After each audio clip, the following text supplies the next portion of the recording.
Hello guys and welcome back to all of you the journey of Lucknow. हो सकता हो आप लखनऊ पहले जा चुके हो और आपको ये वीडियो देखने में इंटरेस्ट ना हो, बट मैं रिक्वेस्ट करती हूँ कि आप इस वीडियो को देखिएगा। ये मेरा नज़रिया है और आप मेरे इस वीडियो को देखने के बाद क्या फील करते हैं मुझे ज़रूर से बताइएगा। तो लखनऊ की जर्नी हम ऑलरेडी शुरू कर चुके हैं और हम सुबह से लेकर के इमामबाड़े तक की जर्नी पूरी शेयर कर दी है। अब इस वीडियो में हम इमामबाड़े के बाद से जर्नी शुरू करेंगे। तो जब हम इमामबाड़े से बाहर निकलेंगे तो जस्ट इमामबाड़े के सामने छोटा इमामबाड़ा है और उसमें हम नहीं जा सकते, बंद है वो। उसके बाद बड़े इमामबाड़े के लेफ्ट साइड से जब हम आएंगे तो हमें मिलेगा ये रूमी दरवाजा। और इस रूमी दरवाजे की खासियत ये है कि ये दोनों तरफ से अलग अलग तरीके का दिखता है। जैसे कि हम ये पीछे से देख रहे हैं तो ये एक मंजिल से भी ज्यादा मंजिल दिखती है इसमें, बट इसको जब हम सामने से जाकर के देखेंगे तो ये एक नॉर्मल प्लेन दरवाजा लगता है जिसके नीचे से आया जाया जा सकता है। इस रूमी दरवाजे को भी नवाब आसिफउद्दौला खान ने बनवाया था और नवाब आसिफउद्दौला एक ऐसे नवाब थे जिन्होंने की अवध की राजधानी जो कि पहले फैजाबाद में थी उसको वहां से लखनऊ लेके आए थे। और उसी के बाद से वो यहाँ पे लखनऊ में जब रहने लगे तो यहाँ पे बहुत सारी इमारतें बनवाए और इन इमारतों की वजह से ही लखनऊ इतना फेमस हुआ, डेवलप हुआ और लखनऊ अब भी उत्तर प्रदेश की राजधानी है। नवाब आसिफउद्दौला खान जितनी भी इमारतें बनवाए हैं उन इमारतों को बनवाने का एक ही कहानी है। उस टाइम पे अकाल पड़ गया था, भूखमरी पड़ गई थी, खाने पीने की चीज़ें ख़त्म हो गई थी, तो उन्होंने लोगों को मजदूरी देने के लिए, लोगों को काम देने के लिए ये इमारतें बनवाए थे।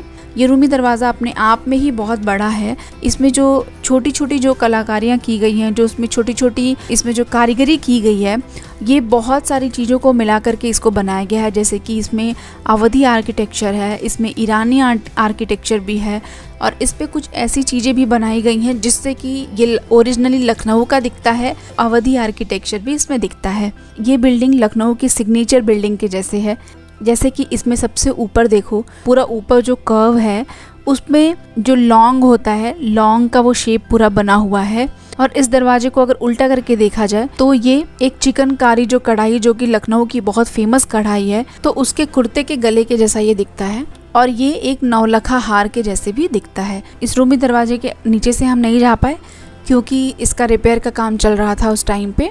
और इस रूमी दरवाजे के पीछे वाला जो हिस्सा है उधर से दोनों तरफ से जाने की सीढ़ियाँ भी हैं, बट वो अभी बंद कर दिया गया है क्योंकि बहुत पहले बहुत सारे ऐसे न्यूज़ आए कि बहुत सारे लोग ऊपर चढ़ के और वहाँ से ऊपर से सुसाइड करने को ट्राई किए, तो इसकी वजह से गवर्नमेंट ने इसे बंद कर दिया। तो ये रीज़न तो मैंने बहुत कॉमन सुना है। बहुत सारी जगहों पे मैं जब गई हूँ घूमने के लिए तो मैंने देखा है जहाँ पे भी बहुत हाइट रही है वहाँ पे हमेशा से ये रीज़न सुनने को मिला है, तो ये सुन के बहुत बुरा लगता है। तो ये रूमी दरवाजे की जो हाइट है ये 60 फीट है और इसका नाम ही है रूमी दरवाज़ा, मीन्स की रोमन आर्किटेक्चर से इंस्पायर होके बनाया गया है। लखनऊ में घूमना काफ़ी आसान है। घूमने की सारी जगहें जस्ट आसपास में ही है, एक के बाद दूसरी, उसके बाद तीसरी, ऐसे लाइन से सारी हैं, तो घूमने में बहुत ज़्यादा प्रॉब्लम नहीं होती है। अगर एक कोई इलेक्ट्रिक बाइक या फिर ओन कोई व्हीकल हो तो पूरा आराम से घूमा जा सकता है। मुझे इलेक्ट्रिक बाइक से घूमना काफ़ी अच्छा लगा। तो घूमते घूमते हम यहाँ पे पहुँचे हैं क्लॉक टावर के पास। तो ये जो क्लॉक टावर है लखनऊ में, ये है हुसैनाबाद में और ये बनवाया गया था जो उस टाइम पे गवर्नर थे 1881 में, जॉर्ज कूपर, उनके वेलकमिंग के लिए इसे बनवाया गया था। उस टाइम पे इसको बनवाने का खर्च आया था करीबन 1.5 लाख से भी ऊपर। यहाँ पे आराम से शाम को जाके कुछ टाइम स्पेंड किया जा सकता है, बट चूंकि हम यहाँ पे कुछ नियरली दोपहर के टाइम पहुँचे थे तो हमने वहाँ पे बैठना प्रेफर नहीं किया। और ये इंडिया का सबसे ऊँचा क्लॉक टावर है। उसके जस्ट बगल में ही है सतखंडा महल।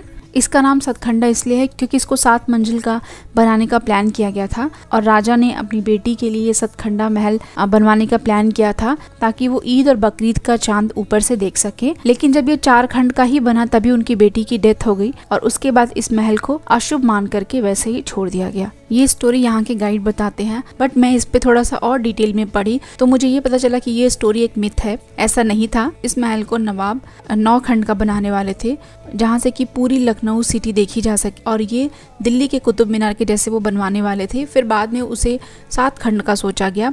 चूँकि जो नवाब थे उनका उम्र था 65 ईयर्स, सो वो ऊपर आ जा नहीं सके और जब ये महल वो बनवा रहे थे तो बीच में ही उनकी डेथ हो गई, तो इसलिए इस महल को वहीं रोक दिया गया।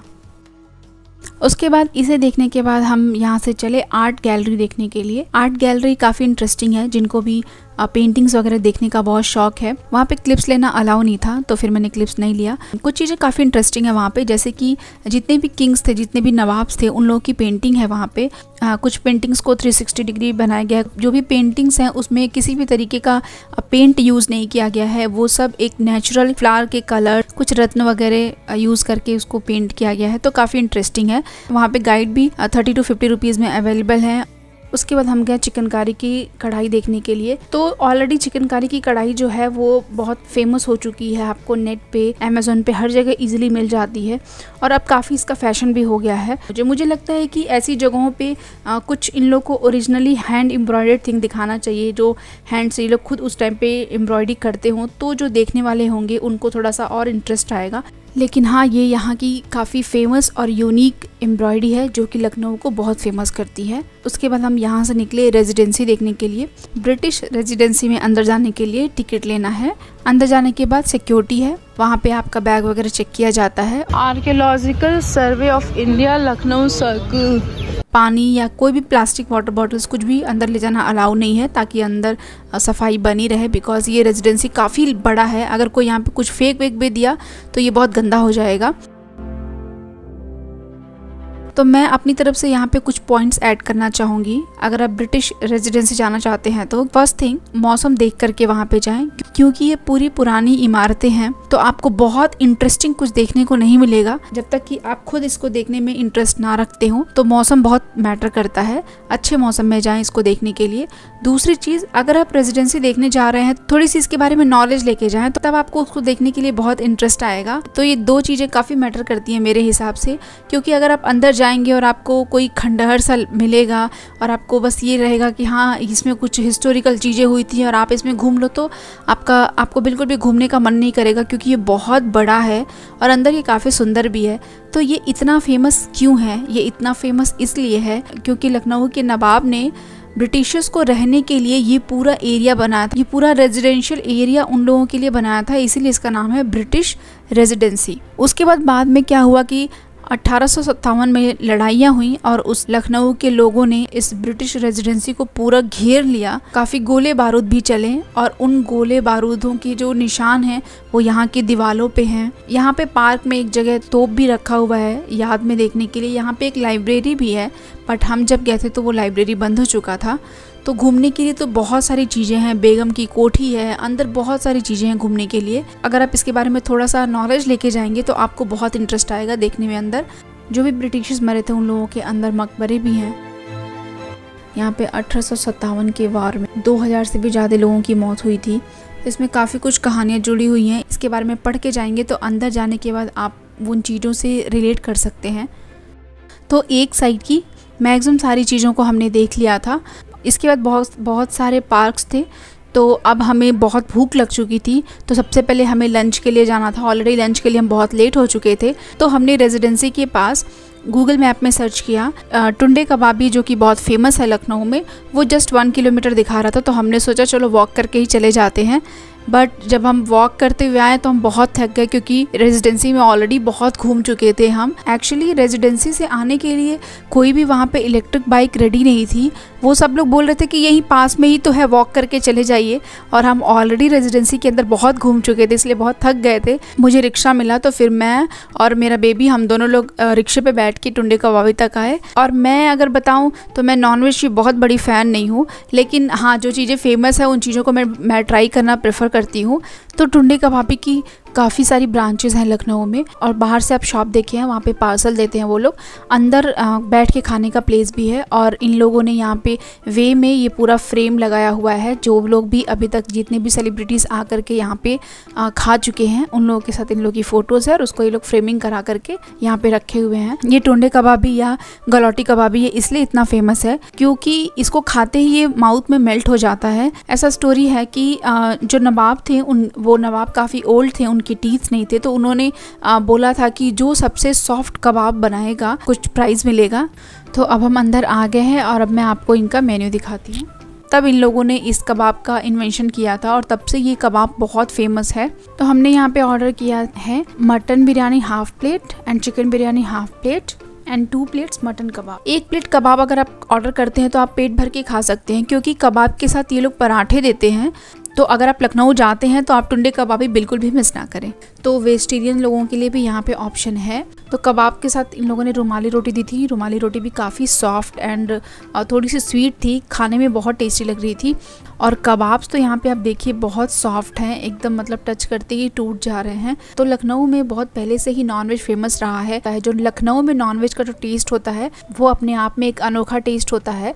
थोड़ा सा ये लोग थोड़ा सा लखनवी टेस्ट सारा स्वीटर साइड में होता है। तो ये टुंडे कबाबी आप खा सकते हैं, या फिर आप इदरस की बिरयानी भी खा सकते हैं। हम इदरस की बिरयानी को टेस्ट नहीं कर पाए, क्योंकि इदरस की जो बिरयानी है वो शाम को 7:30 बजे तक ख़त्म हो जाती है और हम लंच के लिए ही यहाँ पे काफ़ी लेट आए थे। उसके बाद हम पहुँचे प्रकाश कुल्फ़ी वाले के यहाँ, जो कि लखनऊ में काफ़ी फेमस है। मैंने बहुत सारे वीडियोज़ में भी देखा था ये, बट यहाँ की सर्विस और इसका टेस्ट मुझे दोनों ही अच्छे नहीं लगे। टेस्ट पे मुझे बहुत नॉर्मल लगा। यहाँ पे कुल्फ़ी और फालूदा मिलता है, जो कि 1 प्लेट 70 to 80 रुपीज़ के बीच में होता है। मतलब 1 प्लेट में काफ़ी अच्छा आ जाता है। हम लोगों को टेस्ट बिल्कुल भी अच्छा नहीं लगा। मे बी ये बहुत ओल्ड शॉप है इसलिए बहुत फेमस होगा। तो आज का व्लॉग मैं यहीं पे ख़त्म करती हूँ। नेक्स्ट व्लॉग में मैं इसके आगे की चीज़ें आपको दिखाऊंगी, क्योंकि व्लॉग बहुत बड़ा हो जाएगा तो मुझे व्लॉग को बीच बीच में बंद करना पड़ रहा है। तो हर एक प्लेस के बारे में मुझे आपको ज़्यादा से ज़्यादा बताना भी अच्छा लग रहा है, तो इसलिए मैं इस व्लॉग को यहीं एंड करती हूँ। अगर आपको व्लॉग पसंद आया हो तो प्लीज़ मेक श्योर एक बार लाइक करिएगा। And thank you so much for watching. Bye bye and take care.